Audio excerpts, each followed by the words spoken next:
Shalom, selamat pagi Bapak Ibu, saudara-saudaraku dan keluargaku yang diberkati Tuhan Yesus Kristus. Firman Tuhan pagi ini saya ambil dari kitab Ibrani pasal 11 ayatnya yang ke-26. Demikian firman Allah.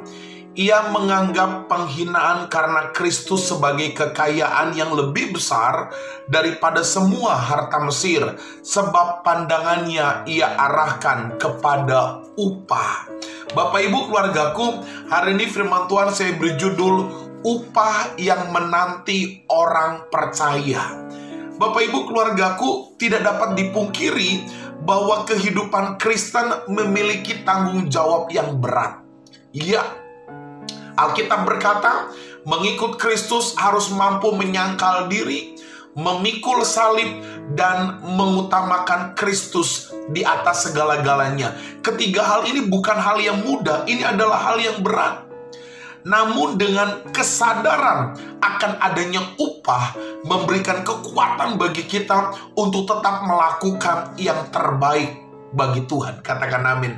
Karena ada upah yang Tuhan janjikan, karena ada upah yang menanti orang percaya. Karena hal itulah kita punya kekuatan untuk tetap hidup memberi yang terbaik bagi Tuhan. Kenapa Bapak Ibu?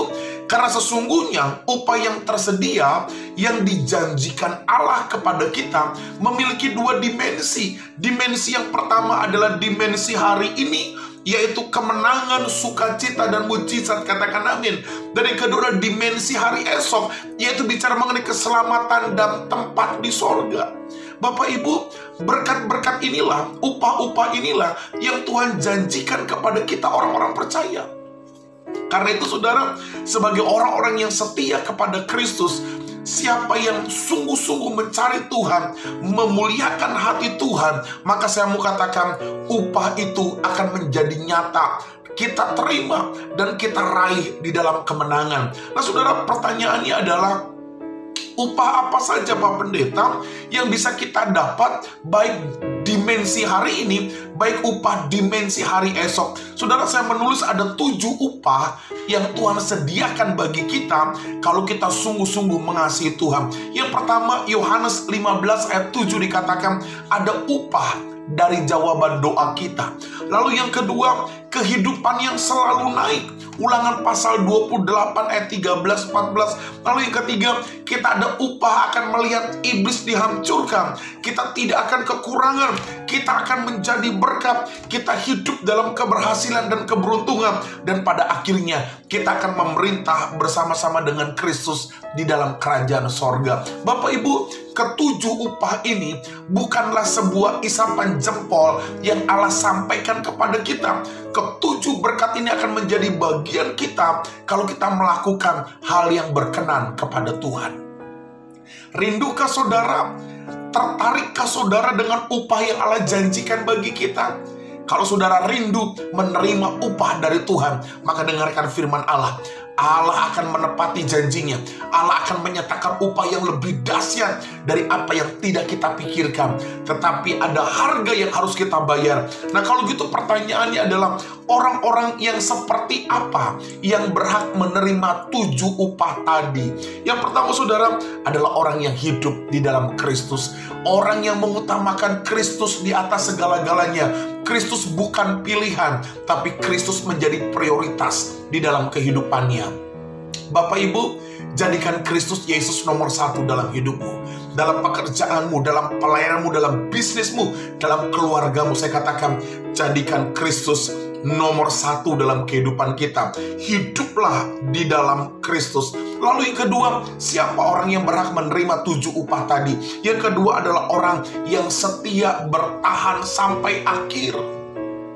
Dunia ini penuh dengan tantangan. Dunia ini penuh dengan himpitan, membuat kita mungkin menjauh dari Allah. Dunia menjanjikan sesuatu yang membuat kita meninggalkan Tuhan. Tetapi orang-orang yang setia dan bertahan sampai akhir, dia akan menerima upah dimensi hari ini dan upah dimensi hari esok. Lalu yang ketiga saudara, Bagaimana kita bisa menerima upah? 7 upah yang Tuhan janjikan. Yang ketiga, mari kita hidup di dalam sukacita ilahi. Bukan persungutan, bukan bersungut-sungut, bukan mengeluh, tetapi bersukacita. Sukacita ilahi tetap menjadi bagian buat kita. Saya tahu masalahmu, saya mengerti keadaanmu, saya paham pergumulanmu. Jangan sampai pergumulanmu membuat kita mengeluh kepada Allah, bersungut-sungut kepada Allah, dan pada akhirnya meninggalkan Tuhan. Yang ketiga, milikilah sukacita ilahi.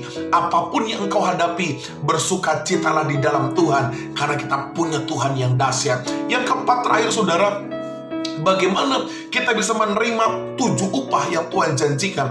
Yang ketiga adalah miliki motivasi yang tulus. Maafkan saya, yang keempat adalah miliki motivasi yang tulus. Apapun yang engkau kerjakan, motivasimu harus tulus. Engkau melayani, motivasimu tulus. Engkau bekerja, motivasimu tulus. Engkau sekolah dan kuliah, engkau berkeluarga, motivasimu harus tulus. Bapak Ibu keluargaku, ini firman Tuhan yang saya mau bagikan kepada saudara pagi ini.